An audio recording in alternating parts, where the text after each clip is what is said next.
वैष्णवेभ्यो नमो नमः। जय श्री कृष्ण चैतन्य प्रभु नित्यानंद श्री अद्वैत गदाधर श्रीवासदि गौरभक्तवृंद। हरे कृष्ण कृष्ण कृष्ण हरे हरे, हरे राम राम राम हरे हरे। मूकं करोति वाचालं पंगुं लंघयते गिरिं यत्कृपातमहं वन्दे श्रीगुरुं दिनतारिणं परमानन्दमाधवं श्रीचैतन्यईश्वरम्।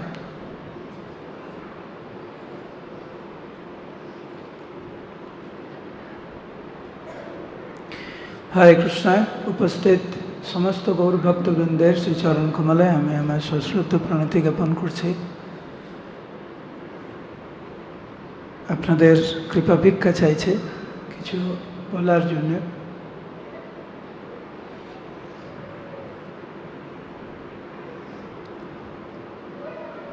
আমি কিছুক্ষণ বলবো, তারপরে আমরা কিছুক্ষণ কীর্তন করব। আজকের শেষে একটি বিশেষ উদ্দেশ্যে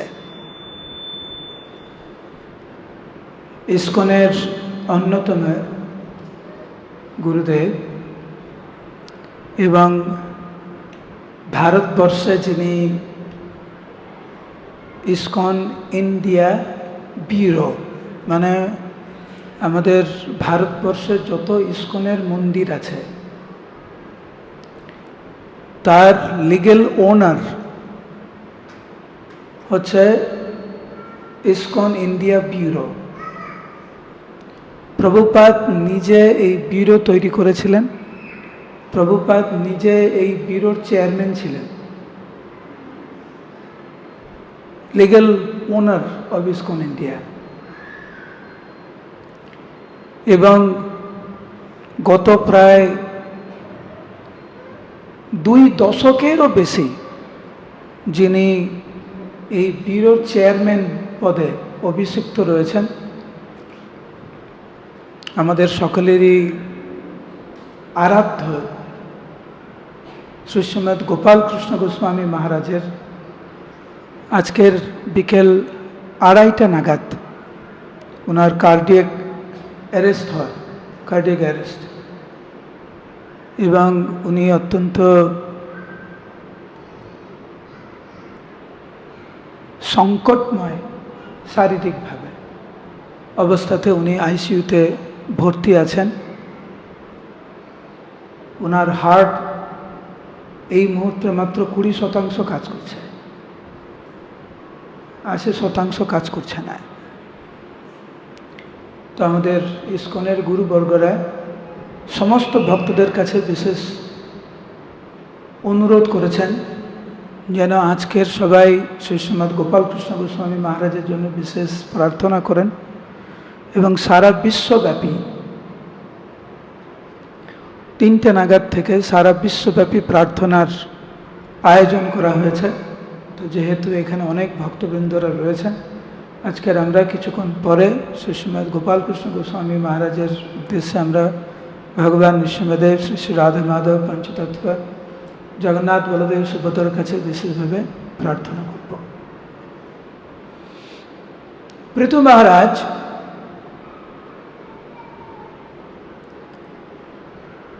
যিনি শশাবরা পৃথিবীর সম্রাট ছিলেন,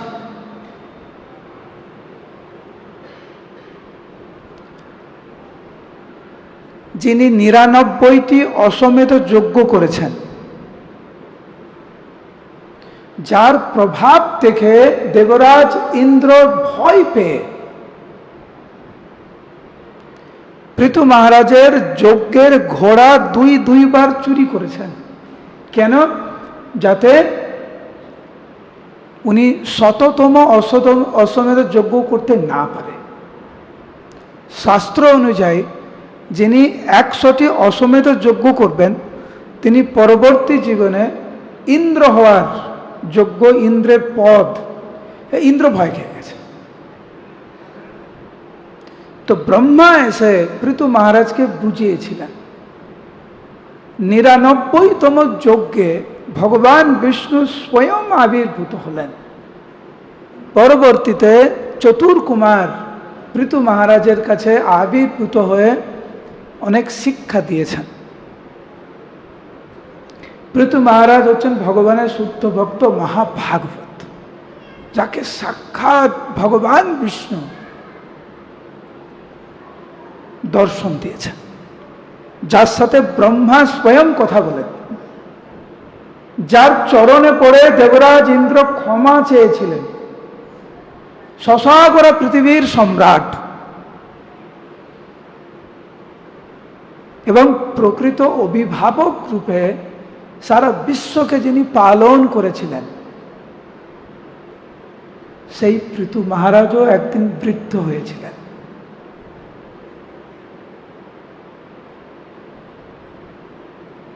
উনি কিন্তু ভগবানের সপ্তাবেশ অবতার, উনি জীবতত্ত্ব। যেমন ব্রহ্মা, উনি ভগবানের গুণ অবতার, কিন্তু উনি জীবতত্ত্ব। যেহেতু উনি জীবতত্ত্ব, ওনার বৃদ্ধ অবস্থা আসলো।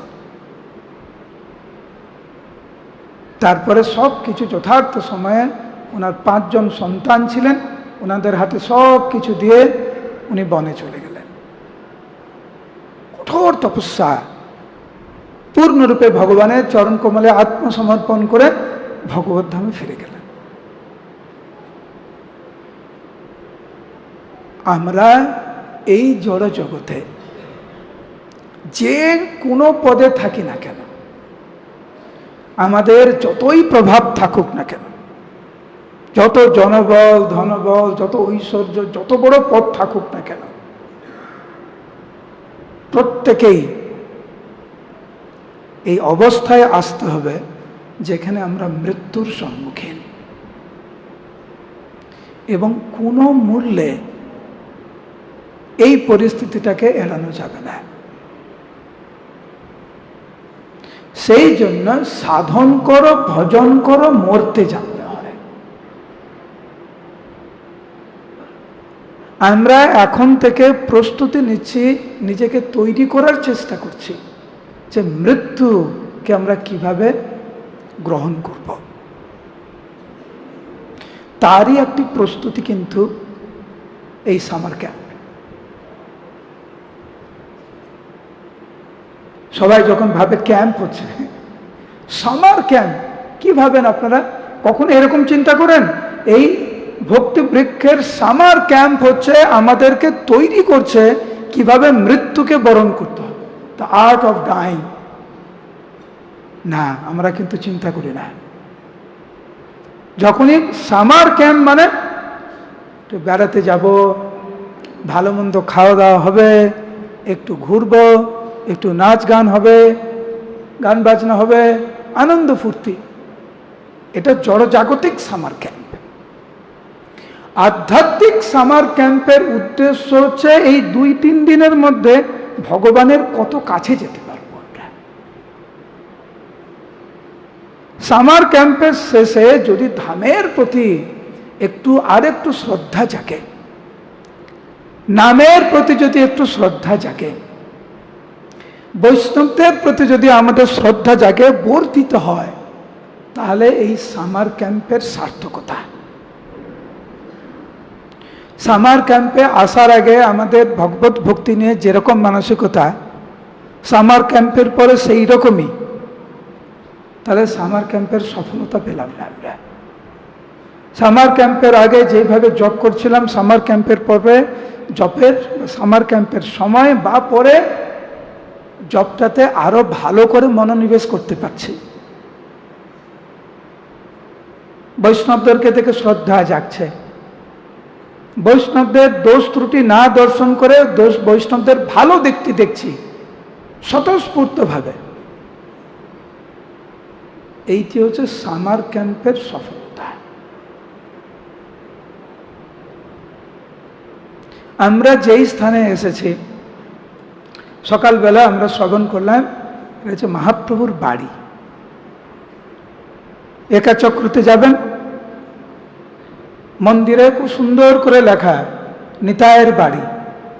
বলুন জয় নিতাই, উচ্চস্বর জয় নিতাই।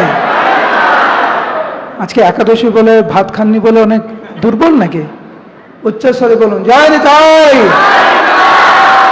এটা নিতাইয়ের বাড়ি আর এটা নিমাইয়ের বাড়ি। তো নিতাইয়ের বাড়ি এবং নিমাইয়ের বাড়ি হচ্ছে সর্বধাম সার। ব্রজেন্দ্র নন্দন যেই শচীসুত হইল সেই বলরাম হইল নিতাই। ব্রজেন্দ্র নন্দন অখিল বিশ্ব ব্রহ্মাণ্ডের মালিক পরম পুরুষোত্তম ভগবান কৃষ্ণ শ্রীমন মহাপ্রভু রূপে এখানে অবতীর্ণ হলেন। আর মহাপ্রভুর ইচ্ছায় নিত্যানন্দ প্রভু একাচক্রধামে অবতীর্ণ হলেন। সেই জন্য সমস্ত ঋতু, সমস্ত ধাম, সমস্ত তীর্থ নিত্যকাল ধরে এই ধামে অবস্থান করেন মহাপ্রভু এবং মহাপ্রভুর পার্শ্ববৃন্দের সেবা করার উদ্দেশ্যে। সেই জন্য যিনি মায়াপুর ধামে আসেন, তিনি এই বিশ্ব ব্রহ্মাণ্ডের যত তীর্থ আছে, যত ধাম আছে, কেবলমাত্র মায়াপুর ধামে আসার ফলে সমস্ত ধামে যাওয়ার ফল সে লাভ করবে।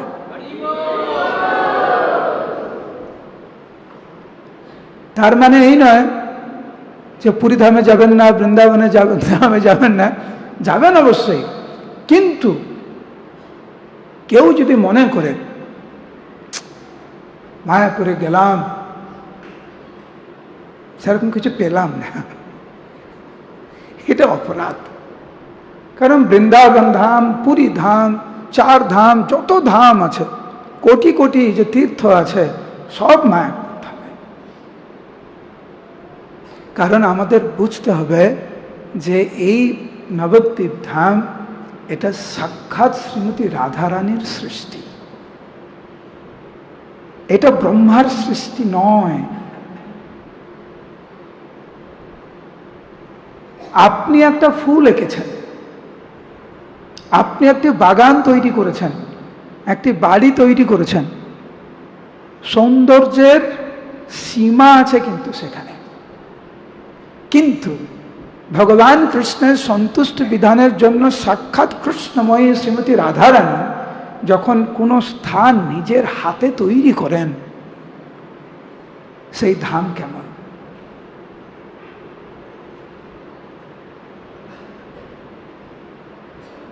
এই ধামের অধিষ্ঠাত্রী দেবী হচ্ছেন, মালিকানী হচ্ছেন শ্রীমতী রাধারানী। আর সেই জন্য ঠিক যেরকম শ্রীমতী রাধারানী যখন রাধাকুণ্ড প্রকাশ করলেন, ভগবানের অনুপ্রেরণায় সমস্ত তীর্থ রাধারানীকে অনুরোধ করছেন যে হে জগৎ জননী, একটু সেবা করার সুযোগ দেন, একটু সেবা করার সুযোগ দেন। আর শ্রীমতী রাধারানী প্রসন্ন হয়ে তাদের বিনম্রতার ভাব থেকে ঠিক আছে আসো। ঠিক সেই রকম শ্রীমতী রাধারানী যখন এই নবদ্বীপ ধাম সৃষ্টি করলেন, সমস্ত তীর্থ, সমস্ত ধাম রাধারানীকে সেবা করার জন্য, রাধারানীকে কৃষ্ণের সেবায় সহযোগিতা করার জন্য নিত্যকাল ধরে এই নবদ্বীপ ধামে অবস্থান করেন, যেইখানে এখন আমরা অবস্থান করছি। বিষয়টা হচ্ছে আমরা কতটুকু উপলব্ধি করি এটা। সেই জন্য সোজা বাংলায় সকালবেলা বললাম, আপনারা এখন কোথায় আছেন? কোথায় আছেন?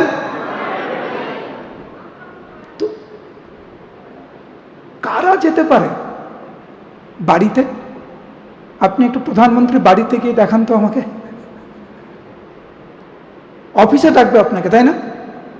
যদি কোনোদিন সাক্ষাৎ হয় আপনার প্রধানমন্ত্রীর বা মুখ্যমন্ত্রী বা গভর্নরের, তারা অফিসে ডাকে। বাড়িতে কয়জনকে ডাকে? বাড়িতে আপনজনকে ডাকে। বাড়িতে যে কেউ যেতে পারে না। মহাপ্রভুর গৃহে আপনারা এসেছেন, আপনারা মহাপ্রভুর আপনজন। সেইটা উপলব্ধি করতে হবে, এরকম এবং সেই রকম আচরণ করতে হবে, তাহলে আমরা ফলটা পাব, তা না হলে না। আর এই ধামের যে মহিমা ভক্তনাথ ঠাকুর এখানে বর্ণনা করছেন, ব্রহ্মাদি নাহি জানে বর্ণে সাধ্যকার। ব্রহ্মা স্বয়ং এই ধামের মহিমা বর্ণনা করে শেষ করতে পারে না। শুধু ব্রহ্মার কথা কেন, মহাদেবের পক্ষেও সম্ভব না। শুধু মহাদেব কেন, অনন্ত শেষ, সহস্র বদনে শেষ, বর্ণিত অক্ষম, ক্ষুদ্র জীব আমি কিসে হইবে সক্ষম। যেখানে ব্রহ্মা পারছে না, মহাদেব পারছে না, সহস্র বদনে অনন্ত শেষ পারছে না, সেখানে আমি কি করে বর্ণনা করতে পারি?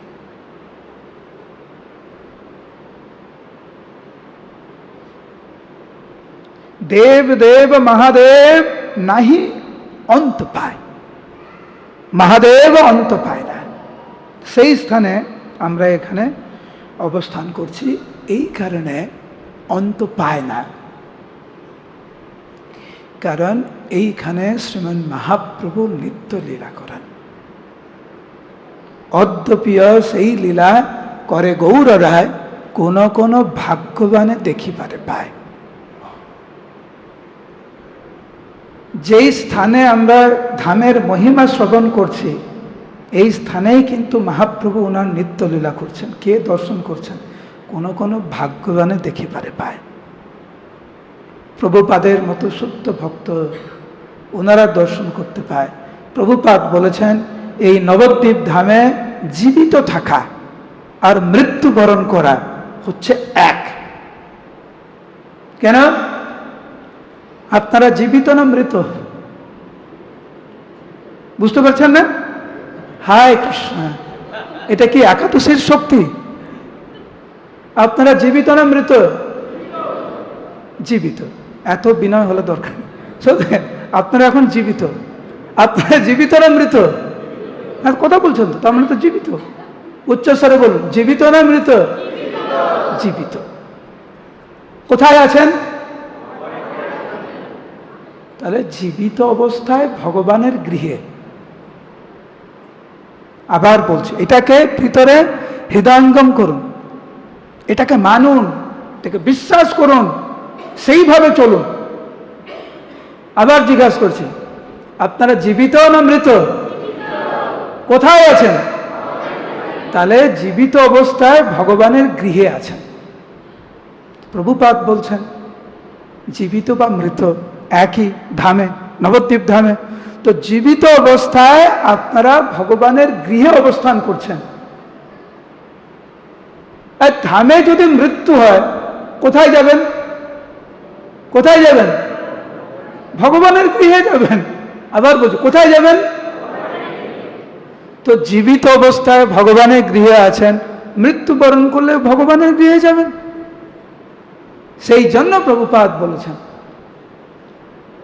ধামে জীবিত থাকা বা মৃত থাকা এক। প্রভুপাদ মায়াপুরে আসলেন, লোটাস বিল্ডিংয়ে পদ্মভবনে প্রভুপাদ উঠলেন, দেখবেন প্রভুপাদের ঘরে দুই দিকে দুটো দরজা আছে। দুটো দরজা খুলে দেওয়া হলো, আগে থেকে খোলা ছিল।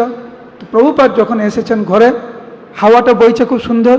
প্রভুপাদ বললেন, দিস ইজ ট্রান্সেন্ডেন্টাল ব্লিস।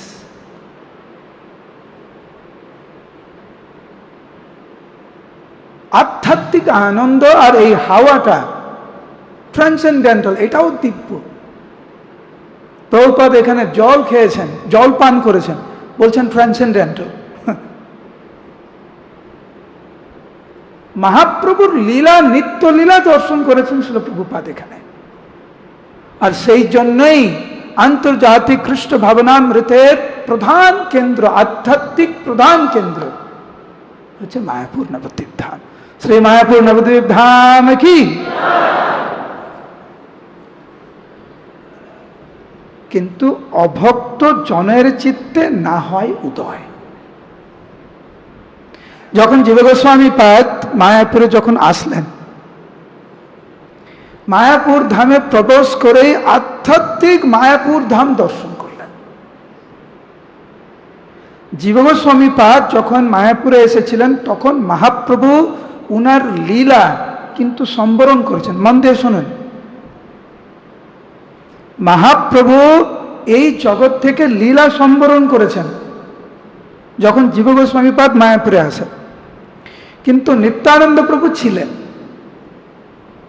জীব গোস্বামী পাদ নিত্যানন্দ প্রভুকে অনুরোধ করেন যে হে প্রভু, আপনি সাক্ষাৎ ভগবান,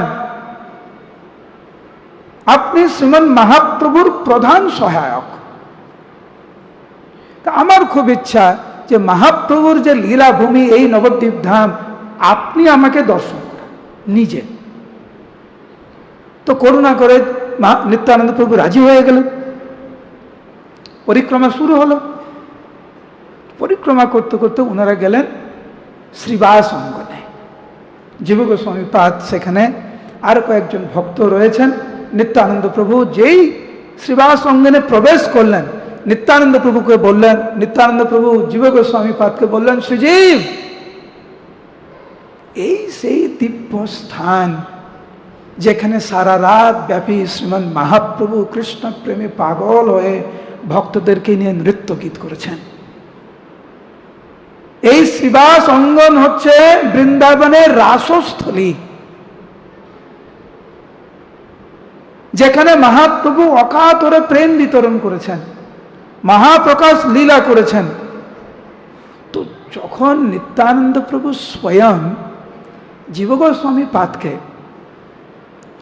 এই শ্রীবাস অঙ্গনের মহিমা শ্রবণ করাচ্ছেন, শ্রীবাস অঙ্গনের মহিমা শ্রবণ করে তৎক্ষণাৎ জীব গোস্বামী পাদ ওইখানেই অজ্ঞান হয়ে পড়ে গেল।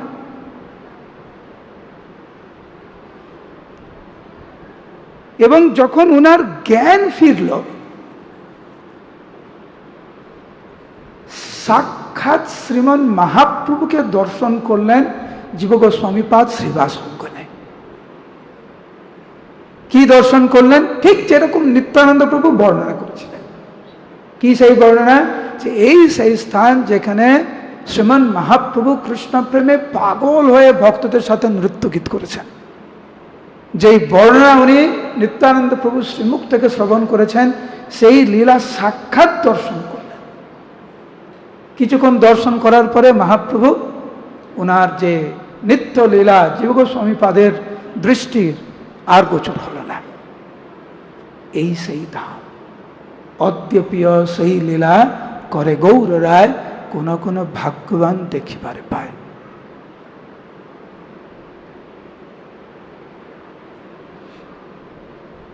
এটি কোনো সাধারণ কোনো স্থান নয়।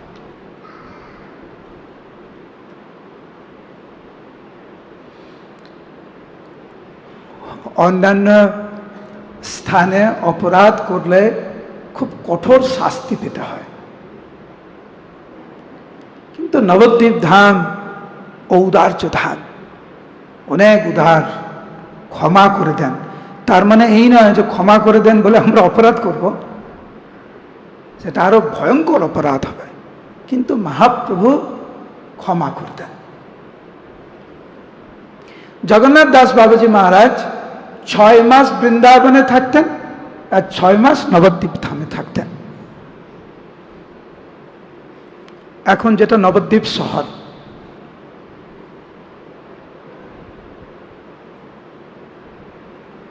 তো শেষের দিকে যখন জগন্নাথ দাস বাবাজি মহারাজ যখন বৃন্দাবন থেকে নবদ্বীপে আসছেন, বৃন্দাবনের বাবাজিরা, মহাত্মারা জগন্নাথ দাস বাবাজি মহারাজের কাছে বললেন, বাবাজি মহারাজ, আপনার এত বয়স হয়ে গেছে, আপনারা জানেন উনি হাঁটতে পারতেন না। উনি তো 147 বছর উনি জীবিত ছিলেন, এবং বিহারী বাবা ওনার সেবক ওনাকে ঝুড়িতে করে বয়ে নিয়ে যেত। তো বিহারী বাবা বলছেন যে জগন্নাথ দাস বাবাজি আমার গুরুদেবকে তুলতে একটু ভারী লাগতো, কিন্তু একবার যখন আমি মাথায় দিতাম মনে হতো একটু সামান্য একটু তুলোর মতো হালকা। বৃন্দাবন থেকে হাঁটতে হাঁটতে ঝুড়িতে করে এখানে নিয়ে আসতেন। তো বৃন্দাবনের বাবাজিরা বলছেন, বাবাজি মহারাজ আপনি বৃন্দাবনের মুকুটমণি, এই বয়সে আপনি বৃন্দাবন ত্যাগ করে কেন নবদ্বীপে যাচ্ছেন? তখন জগন্নাথ দাস বাবুজি মহারাজ বলতে লাগলেন যে বৃন্দাবন ধাম অনেক কঠোর, কিন্তু কলি যুগে নবদ্বীপ ধাম সবচাইতে বেশি কৃপালু।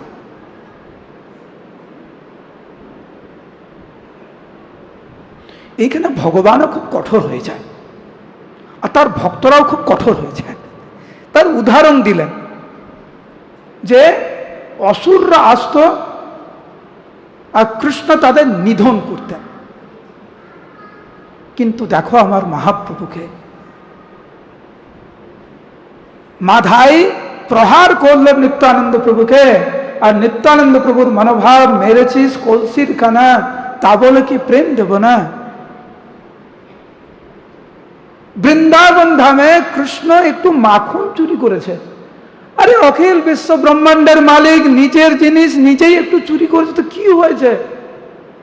কিন্তু মা যশোদা কৃষ্ণকে বেঁধে রাখলেন, শাসন করলেন, লাঠি দেখিয়ে ভয় দেখালেন। আমার কৃষ্ণ ভয়ে কাঁপতে লাগলো যে মা তুমি লাঠিটা ফেলে দাও, তুমি লাঠিটা ফেলে দাও।